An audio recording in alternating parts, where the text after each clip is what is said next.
phone case? No. Oh, we do. No, yours is a little bit darker. Okay. Hey, how's it going, man? Good to see you, man. I should get one video there. There you go.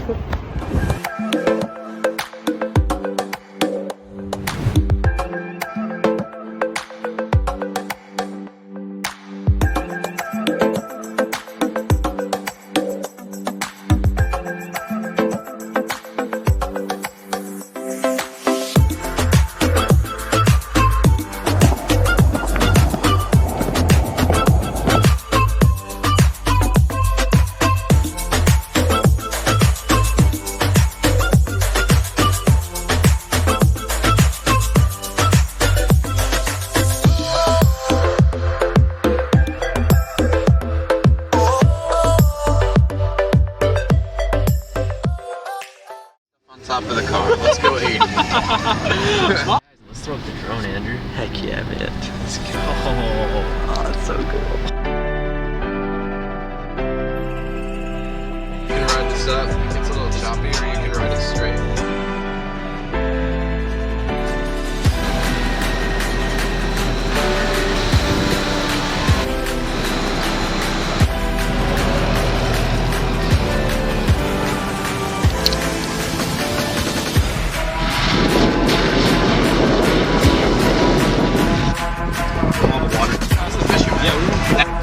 The one in the bog or the one where you cut? What's going on? How was it out there?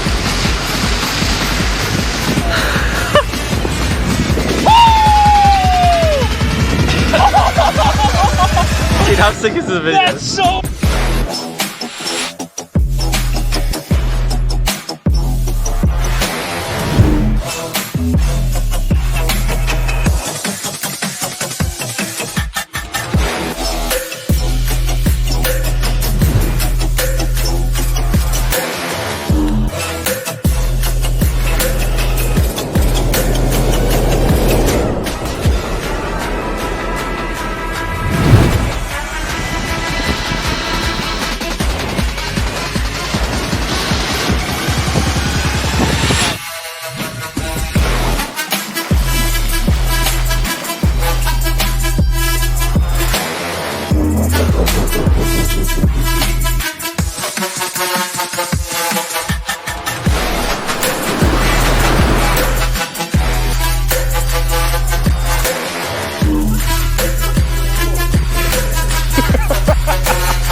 So we thought it'd be a good time to kind of think about and talk, I mean really more talk about what we're doing on this trip. And so basically Daniel's moving back out east and... You can't tell. Yeah, so that's, I mean the car, no matter which way we turn, nothing moves. It's literally a Tetris fit in here. And so we're on our way up right now. We're actually in Big Sur right now. We're on our way to San Fran, then we're going to Yosemite, then we're going to Zion, Pagosa Springs, Colorado, Colorado Springs, Colorado, Kansas City, Chattanooga, then back to Dayton. So it's a big trip and everything. We're hanging out. AJ Sato is in his 4Runner right up in front of us. He's been hanging out with us this morning. And yeah, so we're just moving Daniel back. That's it. Anything you want to add to that? There's a lot more than that, but... Well, actually, this morning we got up at 5:45 and went to Pismo Beach because you can drive onto the beach. Cue drone footage. There's insane shots from this morning. Hey Andrew. Hey. Don't forget. I'm telling you in the video. Don't forget to put your drone footage right here. Okay, right there. Do you say Nutella or Nutella? Nutella. Rookie. That's what it is. I'm a rookie. Do you say hazelnuts or hazelnuts? Hazelnuts.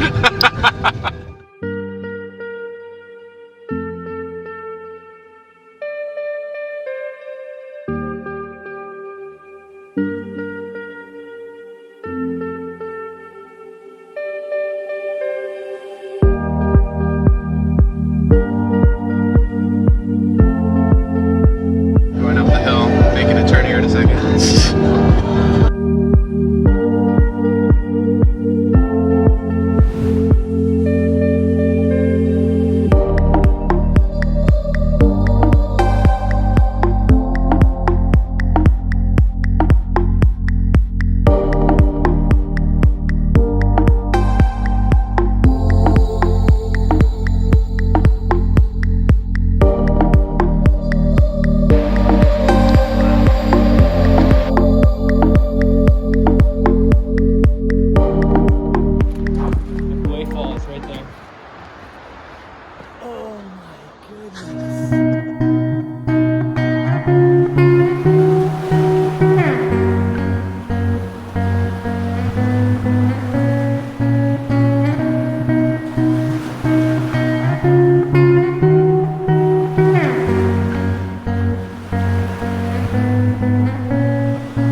the Golden Gate Bridge.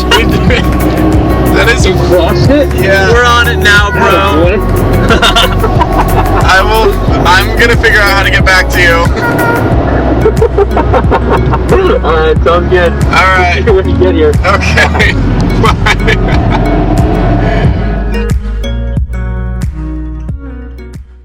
Woo. Man.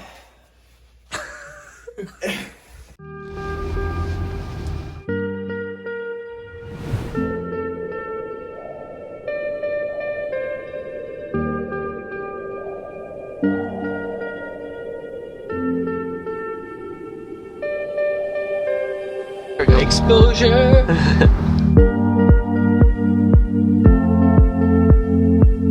For that, Celsius.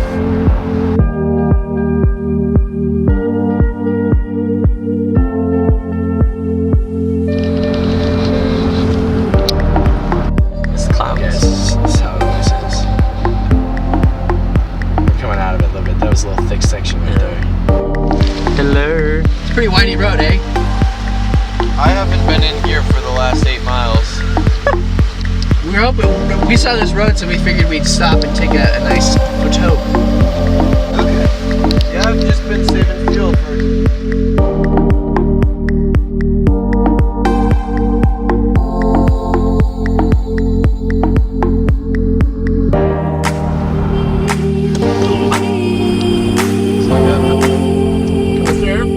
It was a very simple mistake, a very stupid mistake, but a very honest one. There's not a lot of bass in that song anyway. What are you right? 120? No, it was 140. 140. That rock is.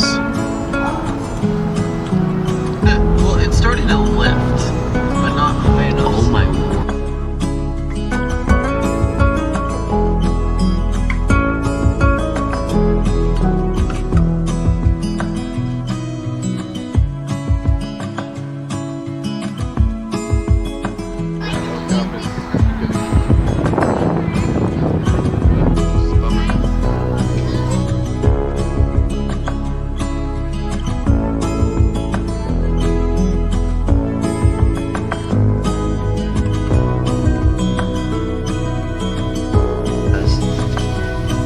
Yes, sir.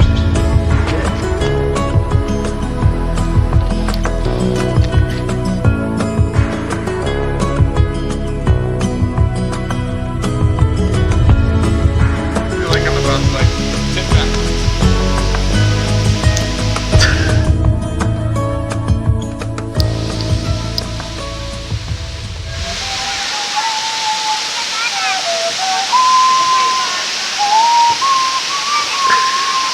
Alright, there you go. I don't know if it hurt.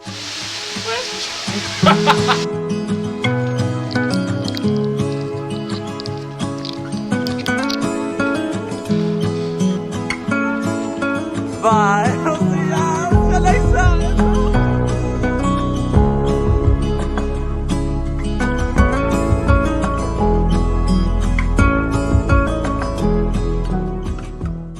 Honestly, we wouldn't even be there for long. We just sleep for like 3 or 4 hours, leave again at like 2 a.m. and then, yeah. Let's see, say this. So we are on our way back to Loma because we decided to stay tonight. It's only like 9:30, but it feels like really late. Big day at Yosemite and all that. This is our third gas station that we've stopped at, and Daniel is trying to save about $2 or so. And we're about to go up this mountain to go get gas that's 10 cents cheaper per gallon. We just get there. So it's pretty early in the morning. We're about to leave Gus and Derek's house. They were very kind to let us stay there. No, I do not have the car keys. Okay, cool. Linda back to Linda. But now we're finally heading east to Vegas. And then to Zion. So we'll see what we get today.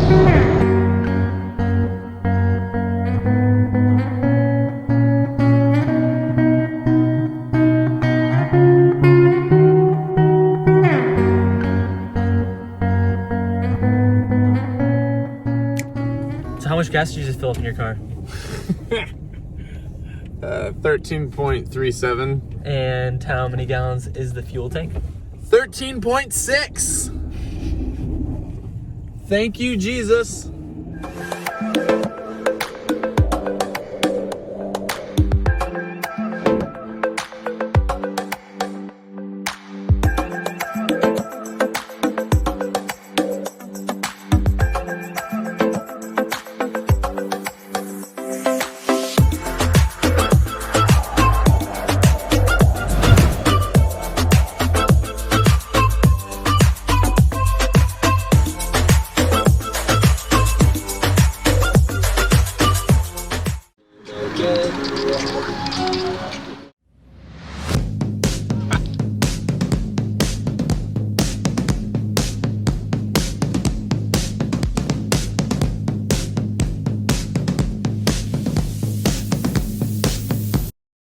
And this is where the story takes a turn. So we just had this like epiphany, or maybe just like this really big blessing, where Daniel's car isn't making this sound that sounds like grrr the whole time, which is great. And it's partly due to being in 5th gear and having this thing that Daniel himself fabricated and is connected here and holds us in place. Are we gonna make it back to Michigan? Okay. Look, it holds itself in place. Dude, All the problems went away. It doesn't make a noise anymore. When your car has been making a certain sound for the past 1,000 miles and then suddenly stops making that sound, it's never really a good sign. Within 5 minutes, we were stranded on the side of the highway. It's all fixed. It's all good. That's it. Yeah. Thank you, Jesus. These kind of people just stop to try to help us. No luck. Clutch is out. We're sitting ducks. Vegas is way back over there, but better than like in the middle of nowhere, Northern California, so. Dude, so Benson's granny shifting all this stuff here. We're going to a shop. Hopefully they can help us out here. If you drive a manual, learn how to granny shift. It'll save you. This trip came to an abrupt end when our clutch went out. We had plans to stay in Zion at a campsite on the Virgin River that night. Sadly, we had to turn around and go back to Vegas. There wasn't much wiggle room in the timeline of getting back out east, but we were hopeful that the car would be fixed quickly and get us back out on the road.